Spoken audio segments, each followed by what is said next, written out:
Olá pessoal, agora nós vamos aí continuar, com o capítulo 4, ociosidade. Ociosidade, a gente vai aqui estudar se vale a pena produzir um produto ou aceitar uma oferta trabalhando na ociosidade do negócio, tá bom? Aqui tem um exemplo aqui que nós colocamos da empresa Gol, de avião aérea, que tinha uma propaganda antes que falava que a volta era R$ 1, ficou muito conhecida, e a gente ficava pensando, como é que pode fazer a volta a R$ 1? Então a ida era muito mais cara, para compensar a volta. Mas na verdade realmente existia mesmo uma promoção que basicamente era 50%, do valor da passagem de volta. Só cobrava mesmo a ida e a volta era R$ 1. E por que eles faziam isso?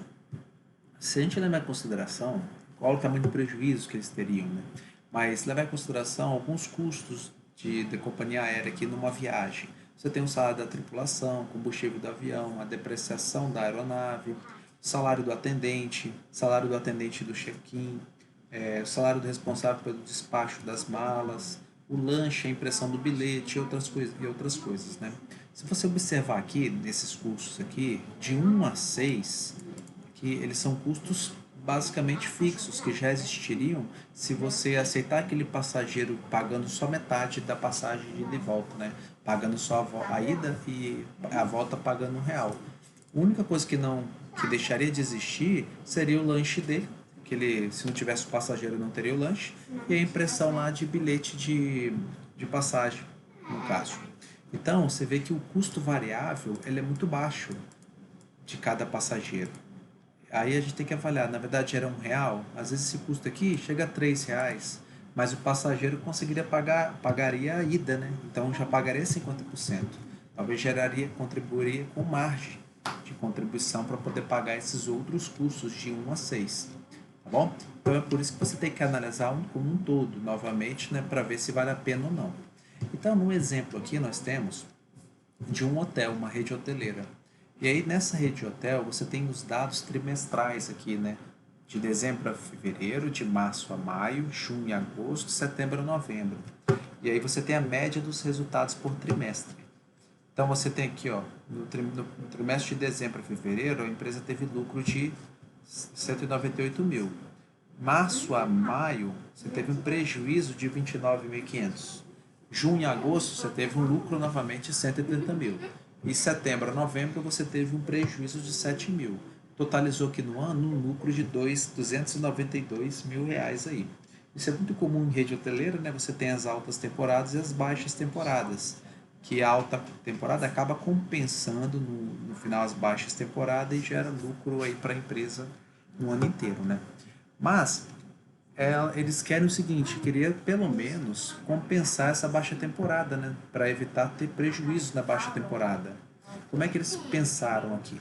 Eles avaliaram e a tabela de preço deles seria de R$ 150 de janeiro a fevereiro, de dezembro a fevereiro, R$ 100 na baixa temporada para março e maio, aí aumenta de novo, porque é alta temporada, de R$ 130 de junho e agosto, e depois abaixa para 110 de setembro a novembro.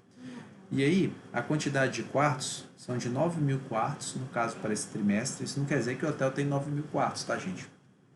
A quantidade de quartos aqui é de aluguéis, Na verdade, você pega essa quantidade que divide pelos quartos e pelos dias, Aí você tem 9 mil para cada aqui a quantidade, para cada trimestre. Você tem uma receita que total, se você fosse vender tudo, é potencial, Você tem essa ali que são as receitas em potenciais. Você tem a taxa de ocupação. Aí verifique-se, que a taxa de ocupação do primeiro trimestre das altas temporadas passa de 90%.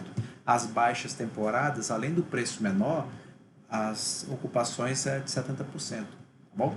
E aí você tem que o custo variável é 65% da receita, E aí você tem aqui as receitas com as diárias também ali. E aí ele avalia o seguinte, ele fez uma proposta por uma agência de viagem, chegaram aqui no consenso de a agência de viagem ficar com 30 quartos por dia da empresa, tá? Só que pagaria uma taxa, um aluguel, uma diária de R$ 70. Então, isso seria venda garantida. Caso a agência não vendesse, ela arcaria com esses R$ 70 por dia, tá bom? Que ficaria disponível para a agência. Então, é uma receita certa, né? De 30 quartos por dia para esse hotel, mais o valor da diária de R$ 70. Então, vamos lá fazer a conta. Como é que ficaria aqui, então, com esse adicional?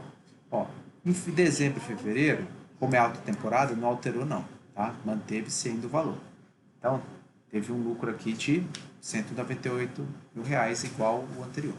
Já março e abril, você teve a receita normal, né, que é de 130, com os aluguéis, que é referente àqueles 70% da ocupação, só que você teve uma receita incremental aqui com aqueles 30 quartos por dia, de 189 mil.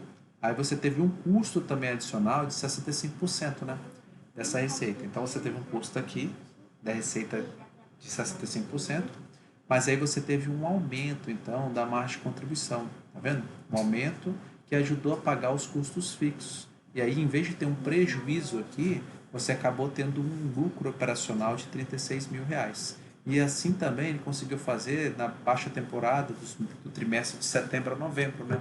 Teve a mesma receita incremental, um custo adicional, né, variável, mas aí conseguiu arcar com as despesas fixas e os custos fixos e gerou um lucro de R$ 58.000.